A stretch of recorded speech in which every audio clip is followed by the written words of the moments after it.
side. Well, it's first of all, it's a healthy business. Yeah, what's a healthy business? Let's start there.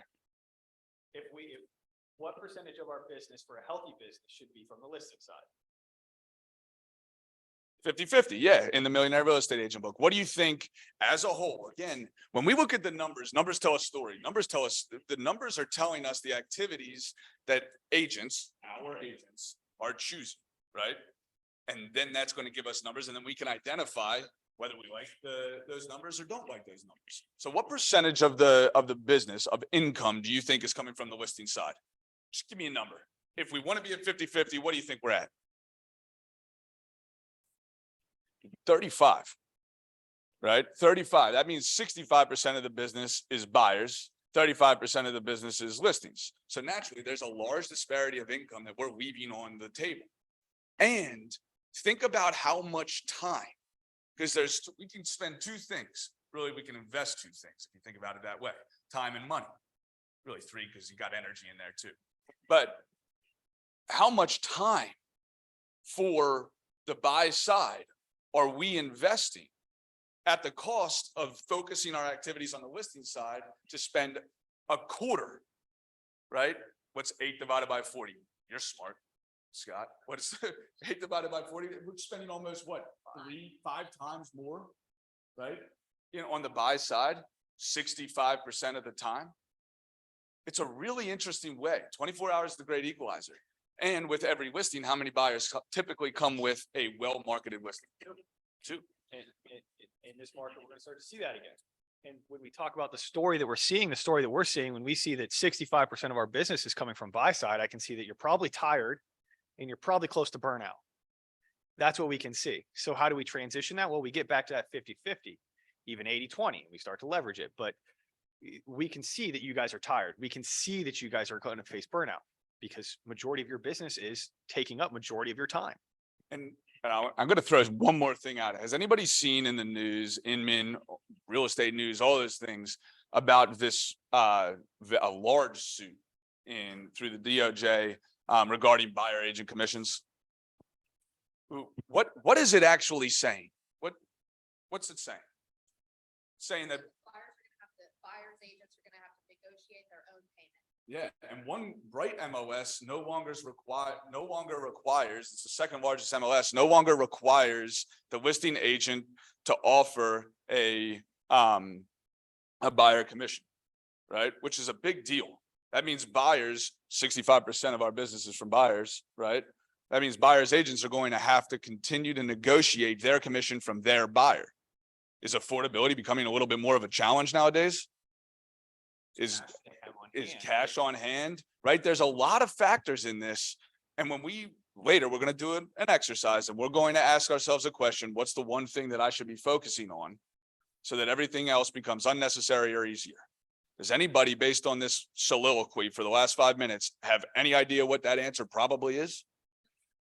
Joseph? Let's give him a hand.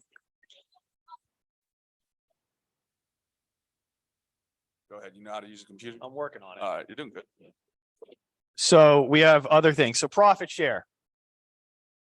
Who's taking advantage of profit share in this office? We've got a really cool thing that we're going to talk about with Holly here in a little bit. So you guys can all start taking advantage of your profit share and not put almost any work in. So we're going to talk about that. I've been thinking We're not about there profit yet. share a lot. He wants me to. Go to the interest I rate. got it. Yep. Thing. So bear with me. So I've been thinking about profit share a lot. Everybody likes to build wealth. Raise it. No thanks. For the love of it. Wealth is an amazing thing. Money is good for the good that it can do, right? It's a balance. If we want to do more, thanks, man. Hello, Zoom world, right?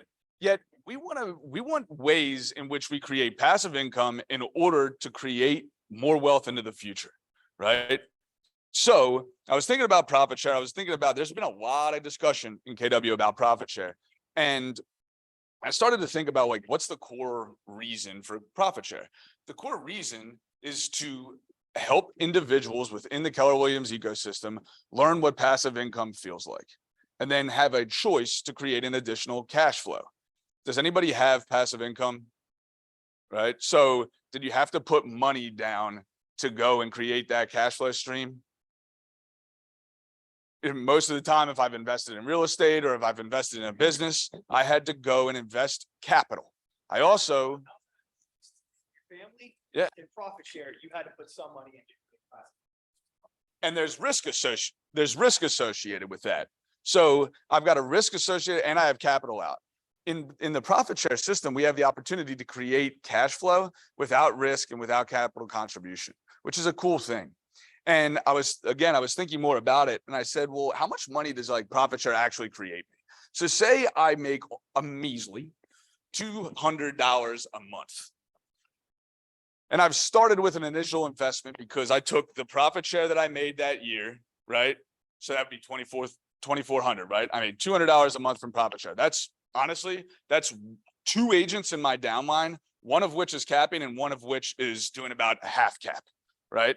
So I've got 2 producing agents in my downline, one that's capping, doing more than 2.5 million, one that's doing about $1 million or so, right? And I'm creating $2,400 a year.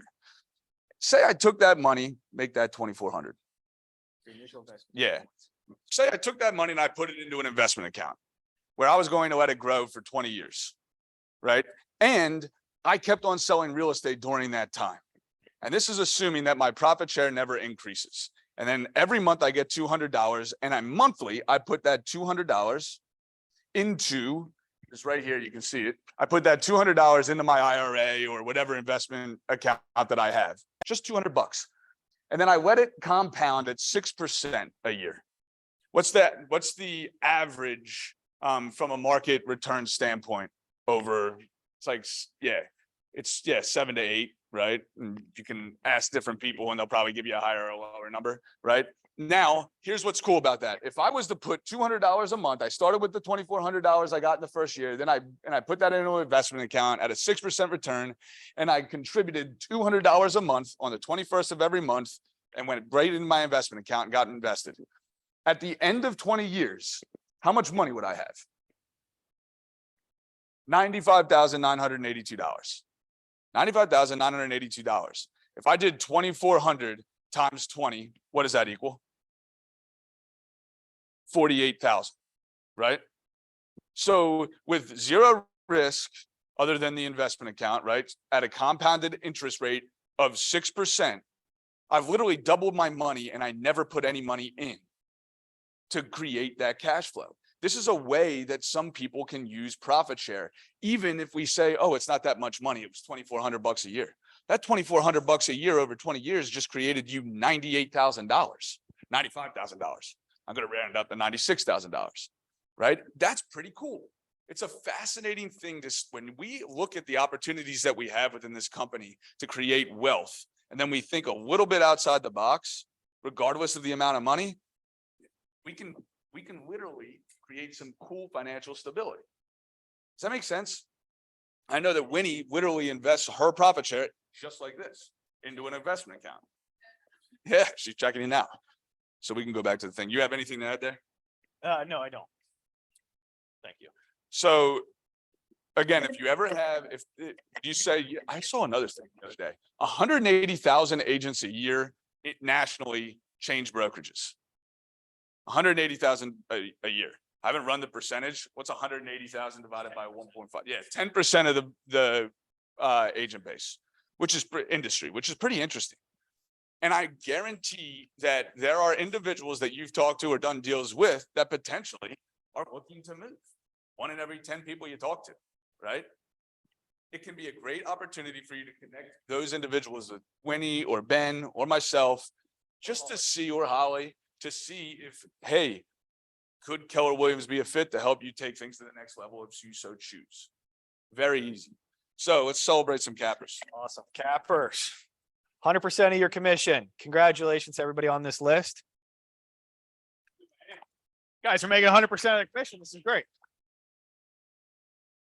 More cappers. Congratulations. I got energy. I'm cooking with gas right now. First closings. Let's really get up for this one. Congratulations to everybody on their first closing with us. Bossy, congratulations. Amy's here. Congratulations, guys. Thank you for being in business with us. And welcome to the family. Everybody, welcome to the family. Lydia's here. Beatrice is here. Awesome. And happy birthday. Congratulations. You did what everybody else did. We're born. Kidding. All right. Now, if you were on any of those lists, will you guys please stand just for 2 seconds so we can acknowledge you here? I know Amy Select was on one of these lists. The boss was on this. Susan was on that list. Susan was on that list. Thank you, guys. Young professionals, you want me to talk about this, or you want to talk about this, or you want to talk about this? I don't know what's going on at. Come up and talk about. Yeah, why don't you talk about Mega Camp? I won't be at Mega Camp. Sorry, I have a child coming. Oh, yeah, congratulations. Your child was born like everybody else. All right, so YP, one of the cool things about KW, one of the amazing things about KW is the infrastructure as well as the communities. YP is a great community, luxury is a great community. We have some awesome things in the YP space that are going on, especially down in Mega Camp. There's a slide on it too.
Hi.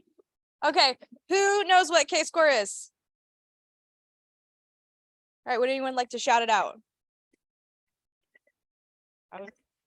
Real estate school. Keller Williams School of Real Estate. Keller's successful career opportunities in real estate. It's called K-score. Everyone, you are welcome to bring anyone who's interested into this. They get a 6-month scholarship for it. I have a homework plan. It gets them done in about 10 weeks, and it includes all the study materials they need to pass the final exams, as well as the PSI study materials. Raise your hand in this little group over here who graduated K-score. Lydia, did you graduate? Nope. Okay, sorry. A different Lydia. So we It's know okay. The significance of that. Let's talk about that. We can scholarship anybody that you know a scholarship to go get their real estate license. Now, when you scholarship them, Holly has systems tools to crush this. So they will graduate through that program while Holly's doing it. And guess what you get when they close their first transaction? Profit sharing. So Holly is literally here to help you grow your profit share. You can now go change somebody's life by giving them real estate school, not for free, but scholarship. It is free. But scholarship. Yes. It doesn't cost them anything, it's scholarship. And now you can go change somebody's life, get them into an incredible industry. Holly will manage the transaction. And then you get to see the benefit of the profit share. Cool. Basically. And Oh. let's not lose sight of the fact that has real estate changed everybody's life in this room? I mean, it's an amazing, amazing industry. It's why I'm in it. I think it's an amazing entrepreneurial industry. You can build what you want. You get to help a lot of No, people. it's okay. And K-Score, Keller Williams School of Real Estate, for a scholarship or damn for free, allows people to literally change. I wasn't allowed to do that. Literally changes individuals' life. It completely changes their trajectory when they dive into a great company like KW, great infrastructure like all of you have developed, and learn and build and help people. So it's a really awesome opportunity. We don't take advantage of it enough. And Holly does have some amazing systems to increase the ability for individuals within that Keller Williams School of Real Estate to pass their test. So it's a really cool thing. Yeah, and they don't, if they get into it and they realize they don't want to, it's totally okay. There's no pressure. Like, they're welcome to let me know. We can stop, we can pause it. They can always come back to it later. It's just something that they can take advantage of if they want to. Awesome homework plan that includes like phone calls from me and touches from you guys when I see them moving along. So good things from it. And the other part of it too is if they're even just thinking about it, they don't know if they want to get into school. This is an amazing class. Winnie, do you want to talk on it, or do you want me to? All right, cool. I guess like one fun fact about this is a missed opportunity for me. Does anybody know that there's this class that I teach once a month? Who didn't know? Right, so I've been doing this about 2.5 or 3 years. So every single first Wednesday of the month, or Vince and I have really been doing it for the whole time. Like, you can come in and basically we go over how, like, what it takes to earn $100,000. And not just that, you know, we all know, okay, you got to sell some houses, but I actually also go over the systems, tools, and people involved or that you need for it so that they actually do a practical advice. And truth be told, I get them freaking pumped up and they want to go sell real estate like crazy. So all you have to do is get people in that seat and we do the rest. Awesome. Yeah. And it's just a great place. I invite all my real estate school students there. So they'll all be there so they can kind of get some feedback. If they don't want to go jump in the school yet, they can get feedback from those who are currently in the school. So, And if you're trying to build a team, why would you not be taking advantage of this? Why would you not be Can you hear me? Can you hear me now? If you are trying to build a team, why are you not going out to everybody in the marketplace saying, I want to scholarship you to be a real estate agent, and then follow them through the process and see if you want them on your team at the end of the day? Either way, you change somebody's life. They get to join your organization or they got the real estate license. It's an incredible opportunity for you guys. Now I'm done. all right, thank you. And so we are doing a new leaderboard. So this is my K-Score referral leaderboard. If we can give like a little round of applause for Renee being our #1, Devin Kale #2, Evan Dua, Shakima Chapman, and Philip Johnson. So these are people who have sent me students who are getting started and plugged into the school. Renee, I just have a question for you. Would you like to come up and explain how you got this number so high, so short, so quickly? Do you want me to answer it?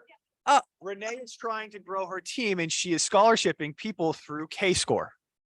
She posted it Indeed for her business, and those that weren't currently licensed, she is sending through the school. So congratulations. Thank you so much, Renee. And I have a little thank you card for you. And a gift card. So if you want that gift card, send her K-Score referrals. What's coming up, Kristen? All right, what's coming up? So, well, this is not in what's coming up, but our TC services. We're going to finish where we are. A lot of people have started using our in-house TC, Lindsay, and we've heard a lot of good things. People are having good experiences with them. The QR code down here, though, will take you to open a new transaction. We'll send this out in the slides as well. She's taken a lot of the feedback that agents have given her and then implemented those systems. And again, this is all about leverage at a really low cost. I think it's $325 per closing, which is about $75 less than the industry average, right? Which is a really cool thing and an opportunity and a benefit for those that are in the KW ecosystem to be able to leverage that and save time. Time is a very precious asset. It's the most precious asset. And we're spending a lot of time in the transactional world, right? Instead of going out and talking to more people and developing new friends and more business to help more people. So the transaction services and the transaction coordination is an amazing opportunity to dive into it for a really low cost. So scan that code and get with Lindsay. If you have any questions about it. Awesome. And then I know we've already hit on this, but Mega Agent Camp is August 15th through the 16th. Purchase your tickets. We'll send it out again as well, where to purchase them. I know our team is, well, Vince and Joseph are going on that side of things. And we will have a Know Before You Go session scheduled probably the week before Mega Camp. So if you've never been, if you've been, please come, because it's just a good networking space to help people navigate Mega Agent Camp. A lot of these conventions, you can get a little lost if you're a new person to this. So you can get a lot of insight. Second largest real estate conference in the world. So it's an awesome opportunity to learn from other minds in this industry that may be doing what you want to do, that may be doing what you're doing. It's collaboration. Like for me, who pays royalty? You ever heard of royalty? It's a 6% that's capped at 3,000. This is a benefit. That royalty, the value of that royalty is things like this. It's the infrastructure, it's the minds, it's the people, it's the thought, right? When we have the opportunity to learn from somebody that's maybe selling 100 homes by doing a bunch of open houses, and they've scaled that system, and you're interested in open houses, and you get to learn from them and then get a one-pager on how they do it, there's a huge value in that. Or even better, getting to grab a cup of coffee. Now, I know that when I go to Mega Camp or Family Reunion or any of these events, every morning I end up having coffee with somebody that's brilliant.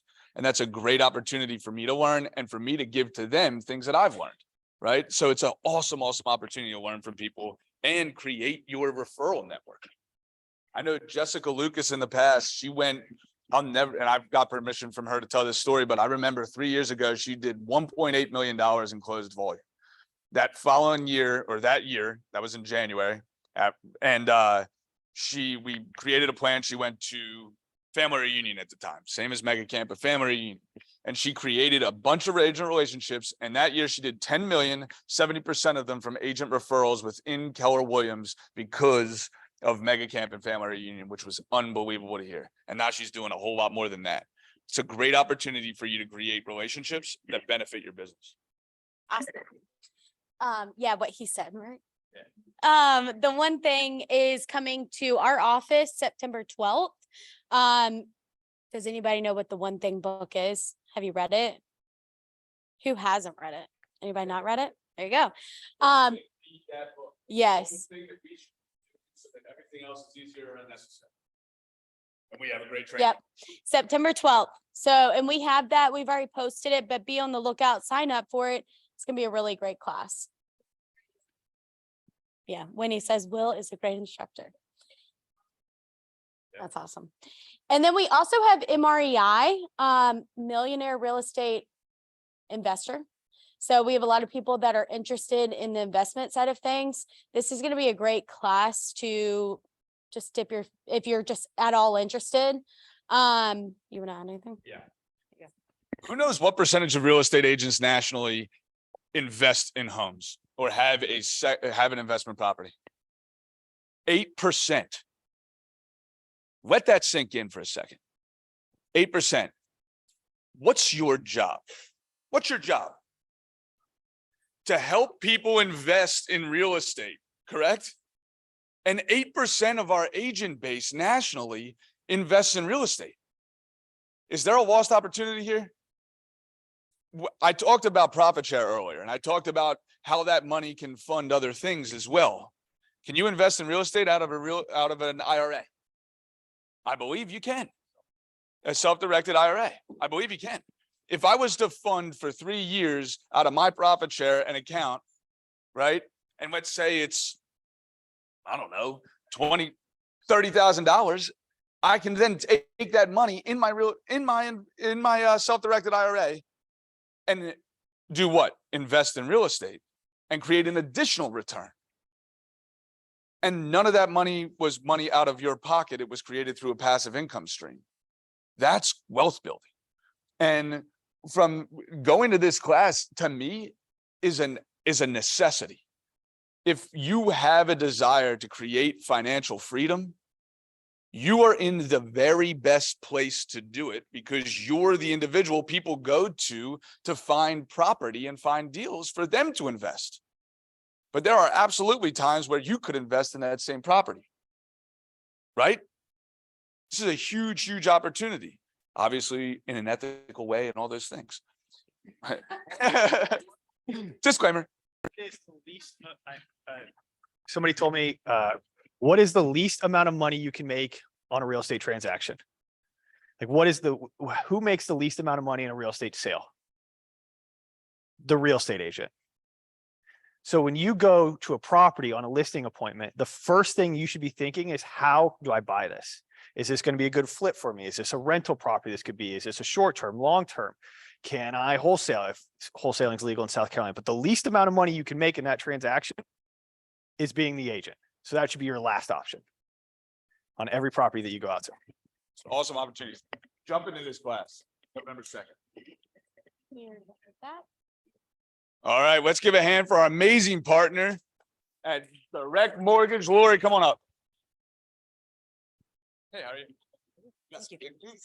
I do. Got a couple of exciting things to talk about today. For those that don't know me, I'm Lori Johnson with Direct Mortgage. I also have Jennifer Stout over here with us as well. So first up, just to go over a couple of upcoming events. Next month, we've got next level training. We're going to talk about relocating and buying a new home. So a lot of buyers moving here from up north, out west. We're going to kind of take a deep dive into that and go through some real life scenarios. We have Thirsty Thursday in Mount Pleasant next month, and we have Thirsty Thursday in West Ashley next month as well. Those will all be posted on the KW calendar as well as the training. So couple of big announcements. The first one is, I don't know if any of you have heard, but Matt Maris, oh, wait a minute, hold on. Where's my, Matt Maris with CMG has officially moved over to DML. So he is now a part of the team. We're very excited about that. Actually going to go meet him in a few minutes after I leave here. So you'll see us around the office together, and yeah, it's exciting. Big things for us. Not only that, we also just brought another branch on locally in Charleston. If any of you have ever heard of Oliver Gibson or Paul Gordon, they have also joined DML as well. So we are definitely growing and have a lot of stuff going on. Jennifer and I will still obviously be around the West Ashley and Mount Pleasant office. We're still here doing what we do. So and then I thought, I was going to share a little bit of, I saved my something good for my presentation today. I don't brag a lot, but I am going to brag for a minute. I will not be around the office next Wednesday to the Wednesday after, because I have an all women's pool team that I play on. And we won our city's tournament back in May, and we are going to Las Vegas to play in the World Championship. So yeah, super excited. Yeah. So it will be streamed, yeah. And well, corporate, they were nice enough to sponsor some shirts for us. So we'll be live streaming some of it. So yeah. Super excited. And y'all, I have to tell you, this is an all women's team in a co-ed league. So yeah. So that's all I've got today. Let me know if anybody needs anything. We'll be around. Thanks, y'all. I'm excited to hear that. Go win. Bring back the gold. So Direct Mortgage has been an awesome partner for us. Matt, Lori, the whole team, Mike, the CEO. It's been amazing to develop a relationship with them over the last over the last year. And if you have questions and everybody has relationships, they're a great relationship to have as well. And another option to help your buyers get what they want, which is purchase a house. What else we got? All right, finally. So we're going to do a little activity together. Do I have your permission? No? Yes? Got to get the energy up in here. I'm going to fall asleep for the love of Pete. All right, so who set a goal at the end of the year or at the beginning of the year? I hope everybody's hands go up, right? If you didn't set a goal, now's a great time to do it. So who's on track? 1, 2, right? Ish, right? Majority of individuals, I talked to a lot of real estate agents during the day, which is awesome. What a blessing. Here's what's really fascinating about that. Majority of individuals are not hitting their goal. What's the market down year to date in Charleston? 22%, right? You're the real estate professionals. Help me. About 20 some percent, right? It's a big decrease. They're expecting at the end of the year for us to sell what nationally? 4.1 million homes. What did we sell last year? 5.8, something like that, right? Pretty big jump, right? And so it's getting a little bit more challenging, and we're having to adapt and change our activities. The things that we did in the past are not going to get us the same results in the future because the market has changed. And our responsibility is to adapt with the market of the moment to help service buyers and sellers, right? In the shift book, there are two types of individuals that are buying, selling, or investing in real estate, right? There's two reasons, rather. Does anybody know them? The first is personal reasons, right? What's a personal reason? Marriage, kids, divorce, relocation, all these things, right? And then there's a second reason, and that's positive market expectations. Would we say that that's been removed? The answer is, thank you, Susie. I love Jersey. I can always count on you. Yes, the answer is yes. Do you feel that there's been less buyers out there? Do you feel like there's been less movement to an extent, right? The reasons that people are moving are changing. We are in a blessed location, be it Charleston, where a lot of people move here. But personal or positive market expectations and that reason for moving has been removed to an extent, and it's going to continue to be removed from the equation, which means that our buyer and seller pool potentially decreases. That's why the market's down 20-some%, right? Plus a bunch of other variables. So something to think about. Did you know, from the standpoint of there's a rule in navigation, it's called the 1 in 60 rule, the 160 rule. So what this tells us is that for every one degree off the course we go over 60 nautical miles, we end up being 1 mile off. So if I go for 60 nautical miles, 1 degree off my course, I'm going to be, at the end of those 60 nautical miles, 1 mile off my course. Now I say, well, 60 nautical miles, that's like 70 miles, right? So I went 70 miles and I'm 1 mile off my course. I'm going 700 miles an hour. It's not going to take me that long to get back on course. But how far does a plane sometimes travel? 3,000 miles? I'm pretty far off, right? If I look at my year and I take the same concept and I apply it to my year, and I'm 1% off my goal, or 5%, or just a small hair off my goal at the end of a week, or at the end of a month, let's go. But I don't adapt until 7 months later. Am I going to hit my goal? Most likely I'm not. I'm going to be too far off course to adapt at that point and hit my goal. And that's why the mid-year review is so important, because we can adapt at that point and still have a chance to hit our goal. So I want to do this exercise. The first piece, you have anything to say to that? Where's my notebook? Got to get my notebook. I take this thing everywhere and I leave it everywhere too. So the first part of reset, and I want everybody to write this down, and I want you to do this activity with me. The first piece is, you want me to put it on here? Let's make it easier. Yeah. So, thanks. So the first R, the R stands for reflect. And I'm going to ask a couple of questions, and I want you to write some notes down for yourself. So reflect. What did I set out to accomplish? What did I set out to accomplish? How am I doing? How do I feel about it, right? Here's the most important. Why was the goal that I set out to accomplish important? How come? What did I want to get by accomplishing that goal? Why was it important? Now I'm thinking back 6 months, right? And I'm taking kind of inventory of what I did. The second is evaluate. So I'm evaluating what's the gap. If I said I was going to do by the end of the year 24 transactions, and so far I've done 6, I know that where I should be is 12. So there's a 6-unit gap. Here's the best thing about numbers. They're not good, they're not bad, they just are. Numbers don't lie, people lie. Numbers tell us the truth. And it's our job to evaluate what the numbers are telling us, honestly, because it's just for you. And then we get to decide, like, what's the gap? Has anything changed? Is the goal still important to me? That's important. That's a really important question. Is the goal still important to me? So whatever the goal was at the very beginning of the year, today, 6 months later, would we all agree that life changes some stuff, right? Things can pop up, things can change for us. So I want to evaluate whether my goal is still important. And I want to evaluate what will it take for me to close the gap.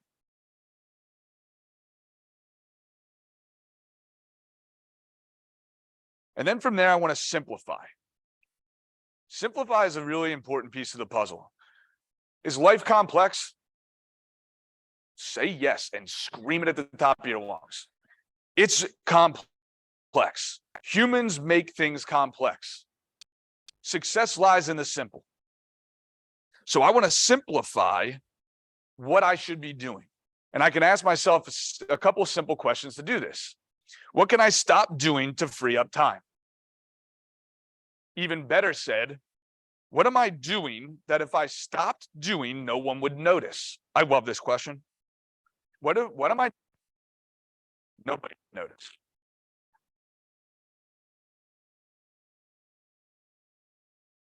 Yeah, we talked about this in the ALC meeting. And when you're honest with yourself, you'll realize sometimes it's as high as like 50% of the crap we do. It's nuts. We're doing it for ourselves. Fear is the absence of love, right? So if I'm fearful of doing something, or I'm fearful of being honest about a particular thing that I'm doing in my business, right? I'm not loving myself and I'm not loving others. I want to think about, how am I serving, right? What am I doing that nobody else would notice? And there's a cool exercise that I want you to think about. It's called the 55-minute rule. This is really impactful. We talked about this with the ALC as well. And this is this helps us simplify. I'm going to challenge everybody in this room for, let's call it 3 hours in a day. I'm not going to get crazy. I'm not going to do it the whole day. I just want 3 hours. Take the most important 3 hours of your day, right? For me, it's pretty much 7:30 in the morning to like 11. That's not 3 hours. Is that 3 hours? I don't know how many hours. It's fine amount of hours, right? And then what I'm going to do is I'm going to work for 55 minutes. I'm going to work on for 55 minutes, whatever that is. I'm just going to work for 55 minutes. At the end of those 55 minutes, I'm going to have my timer go off, and I'm going to then look back for 5 minutes at what I did. So maybe for 15 minutes, I checked email. Maybe for 10 minutes, I scrolled the Instagrams. Maybe for 10 minutes, I had a conversation with a client. Maybe for another 10 minutes, I prospected a couple of hot leads that came in from Facebook ads. And then what I want you to do is I want you to take 3 colors, 3 highlighters. If you don't have the highlighters, ask Kristen and Holly. I'm sure we have some. I want you to take 3 colors, red, yellow, and green. And I want you to go through those 55 minutes that you've just indicated, like what you did, and you've said, all right, for 50 minutes, I checked email, 10 minutes, I played on Instagram, and then for 10 minutes, I had a conversation with a client. I want you to go through that, and I want you to highlight everything in red that didn't make you money. Instagram didn't make me money, so I'm going to highlight that in red. I'm going to highlight in yellow the things that, I hate when this thing starts ringing. In yellow, I'm going to highlight the things that were helping me make money in the future. Said differently, creating the opportunity for me to make money. Maybe that's talking to a past client. And then in green, I want you to highlight the things that are making you money. Yeah, that are making you money now. That would be something like calling those 10 Facebook leads that came in, right? Or honestly, negotiating a real estate transaction. Let's talk fun stuff, right? That's making me money, right? There's 192 tasks. The only things that should be in green are the 6 things that are the most important. 192 tasks, 6 things that you should be in green are lead generation, lead follow-up, going on appointments, negotiating current contracts, studying conversations, and building. One of those 6, then it's probably going to be yellow or red. And so now we can start to simplify. If I couldn't understand if I couldn't figure out what it was that I wanted to get rid of or stop doing, this exercise helps me start to do that. Everything in red, either delegate it or don't do it. Trust me, it'll be all right. It's amazing how freeing this exercise can actually. Dad, every time I talk to my dad, especially if I talk to him in the morning, what's the date today? July 27th or something? He'll say, almost, he'll say,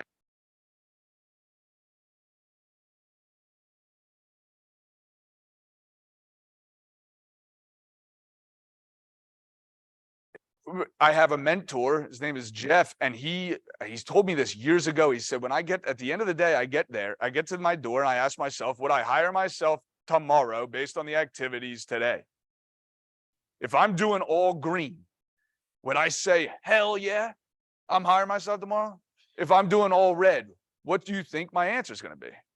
Probably no. By the way, we're human, and there are absolutely days that I get home and I say, no, I'd absolutely not hire myself. I'd probably fire myself right now. However, the goal is to not string together two no's. How fast can I adapt? How fast can I change those activities so that I get a yes the following day? And this exercise, the 55-minute rule, helps us simplify and identify what we're spending our time on. How are we investing our time? When we invest things, we expect a what? Return. I love that, right? Money, I invested, I expect a return. Time's the same thing. Anything there? When we talk about the activities, those green activities, who struggles to turn off what's in the tree? To go home and decompress and there's not too much. We struggle to turn off when we're not clear on the activities that we're supposed to be doing. We have a goal. We should have a plan with that goal. That plan has specific activities for us to hit that goal. And if we're not clear on those activities, we come home and we're like, I still have so much to do. But if you're clear on those activities, you say, I got to make 50 cold calls today, or I got to talk to 5 people in my database. And if you can say, I did all those green activities, you can go home and rest at night because everything's a math problem. You may have not gotten the appointment today, but over time, because it is a math problem, you can go to bed at night knowing I did everything I was supposed to hit my goal for this year. Yeah, I love that. It's such an important concept, right? Like, I had a buddy at Morgan Stanley. I was at Morgan Stanley. I spent 4 years there, and I built a wealth management business prior to coming down to Keller Williams. And right out of college, they put me on the phone 300 dials a day. I tracked everything. And I had a buddy that tracked everything as well. And it was funny. We'd be there from 7 o'clock in the morning to late at night. It was crazy. And some days he knew his numbers so well. He knew that he had to set every week 3 appointments, cold calling. And if he did that on Wednesday, I'd come into the office on Thursday, he wouldn't be in the office. And he wouldn't be there Friday either. And he wouldn't be there Saturday either.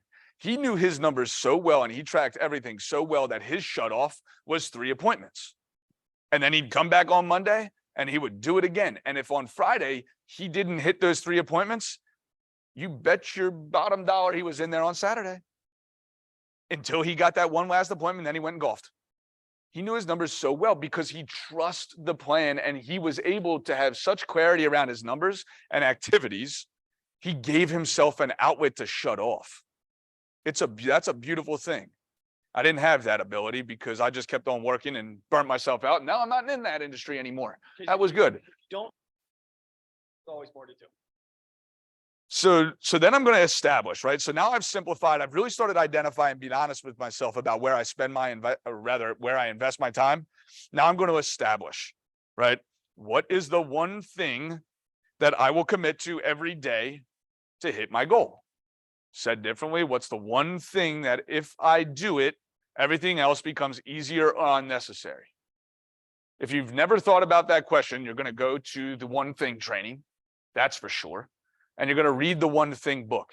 It's an easy, fast read, probably one of the most impactful reads you can have from the standpoint of how to think about time. Time. It's so important. It's all we have.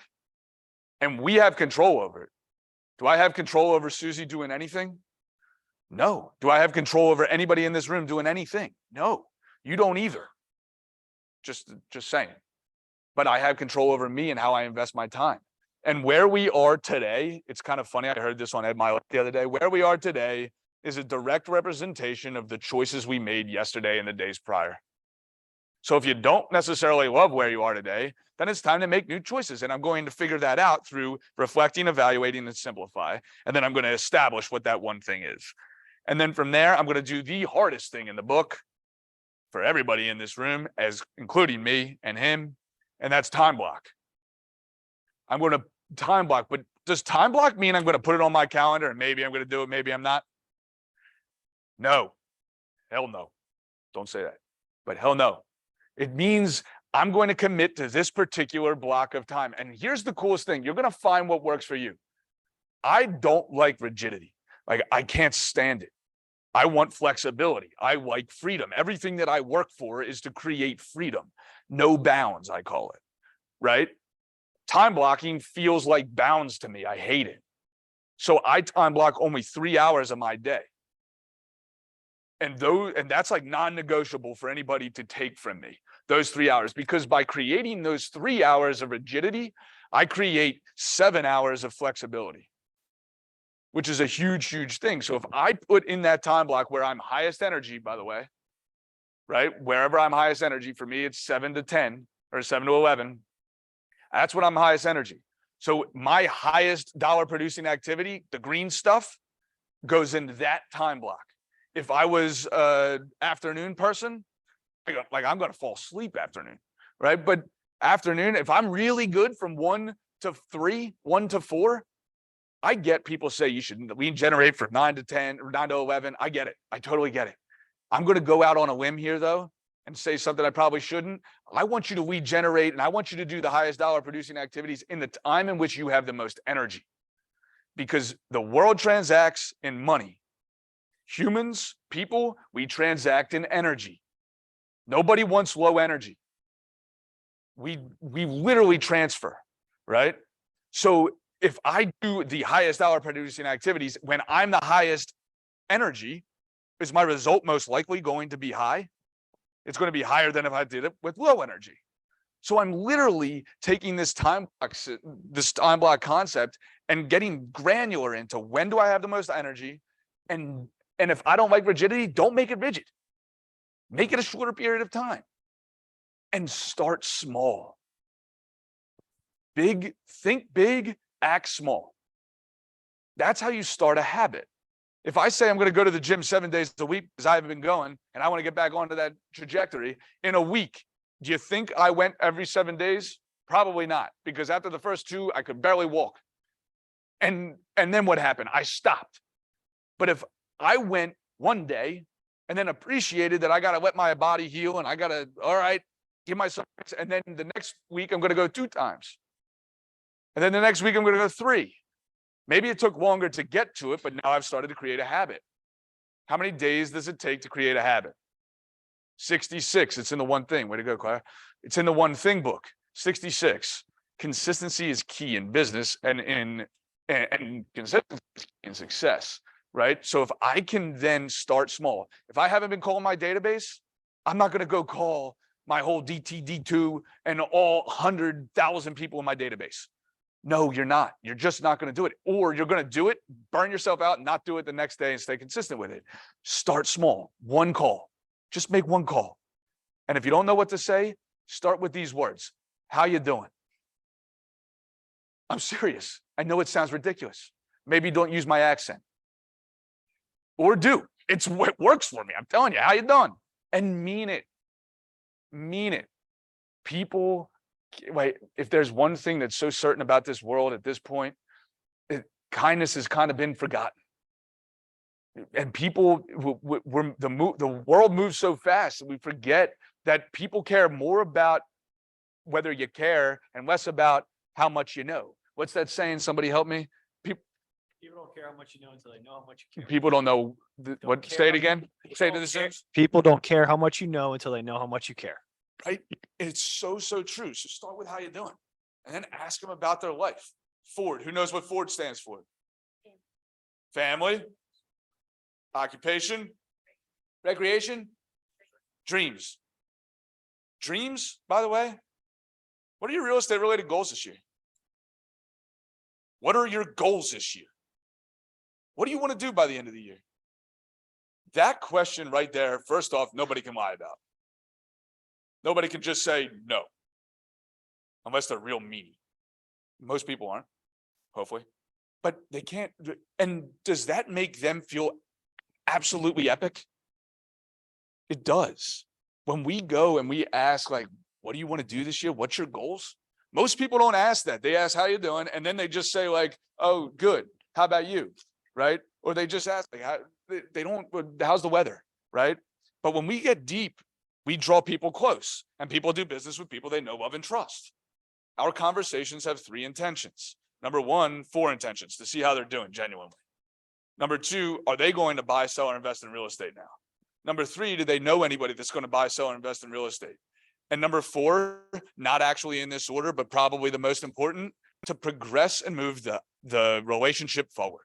And an easy way to do that is show you care. So I'm going to time block that stuff and those conversations and those 6 things that Ben mentioned into my highest energy hours, because I've established the number 1 thing that I have to focus on to hit my goal. And I've also simplified what that thing is, because I've removed all the obstacles and all the things that I no longer have to do. And prior to that, I evaluated whether I want to keep going to this goal or not. And I think that's lost, right? We have to appreciate that if it's not important to you anymore, you're not going to do it. Maybe 6 months ago, it was really important, but maybe now it's not, because things changed in your life. That's not bad. That's fine. It just is what it is. So then I've evaluated and I've changed because I've reflected. Does that make sense? Give me 2 ahas and then we'll wrap it up for the day.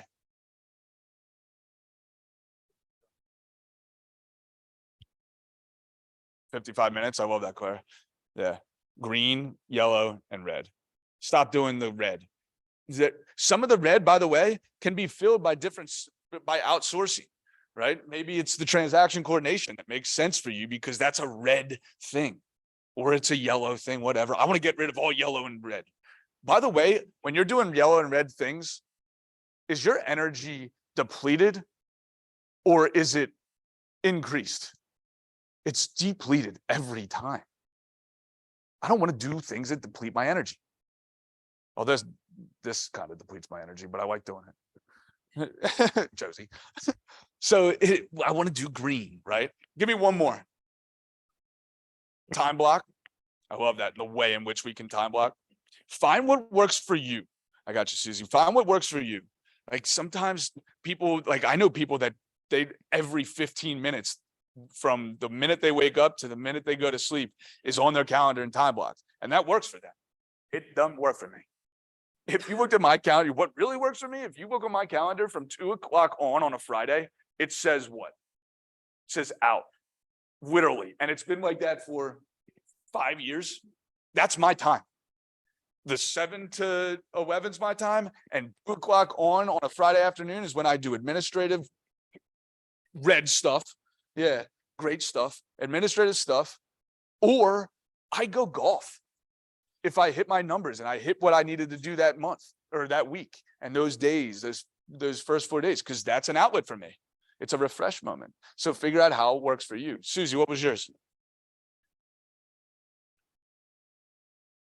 Yeah. And when you answer that question for yourself, you're going to automatically put your own projection into it. You're going to say, oh, no, they do notice that. No, they probably don't. And what's the best way to figure out whether they notice? Ask them or stop. Yeah, just stop or ask them. Like, hey, Susie, did you notice that every month I do X, Y, and Z? No, I didn't. Awesome. Thank you for answering my survey today. Have a great day. You're awesome, right?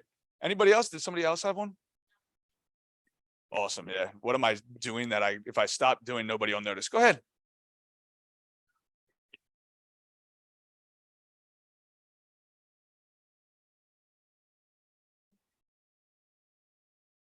Yeah. Yeah.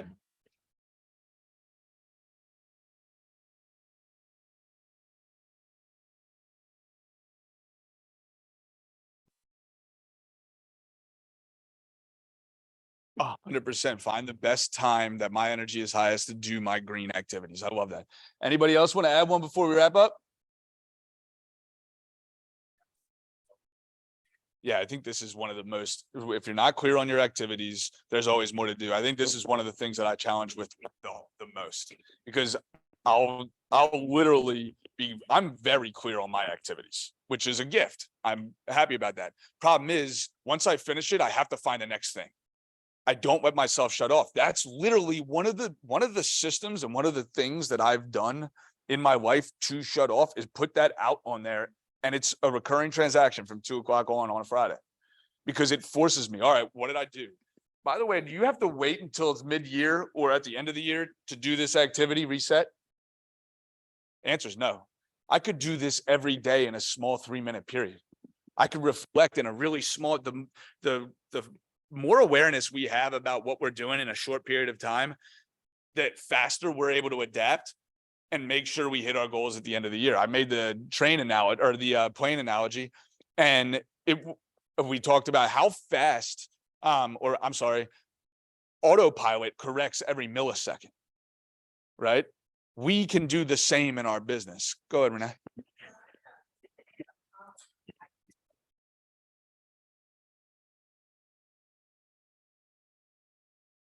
Yes. 15th.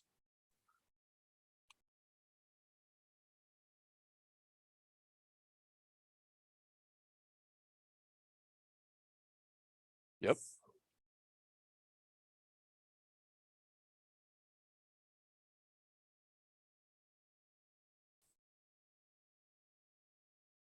Yep. The 15th day protocol we've always, yeah.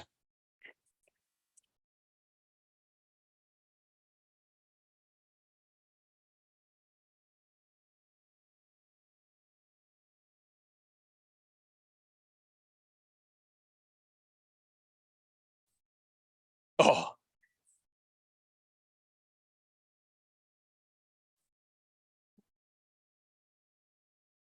there you go. What? Yep.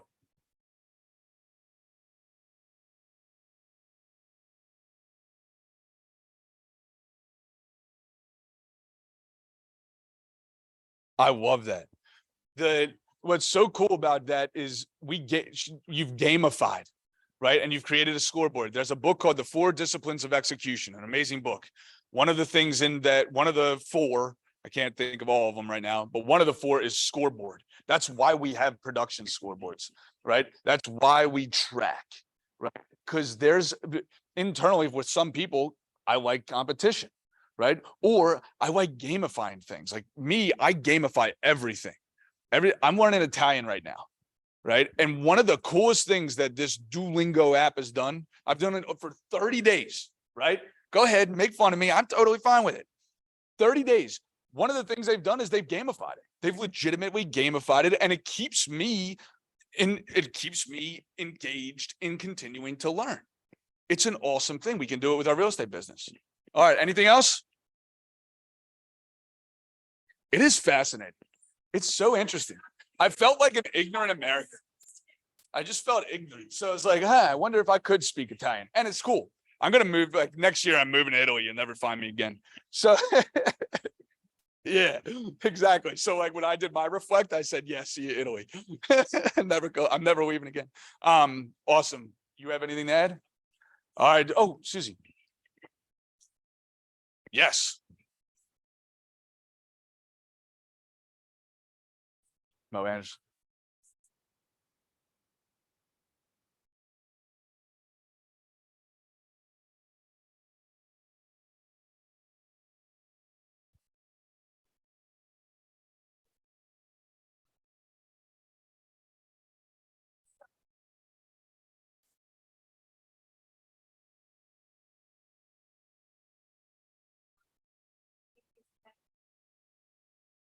Yeah. I love it. Thank you for doing that. Let's pass that around. All right, team. And gratitude, see, that's gratitude. And that could change Rick's trajectory. So it's an awesome thing. So if you don't need anything else, or if you ever need anything, let us know. Most in this room have my cell phone, my email. The team is here to support you. We truly are humbled to be in business with each and every one of you. You guys are absolute rock stars. And I'm humbled to be a part of it and watch from a front row. So to the top we grow together. Later.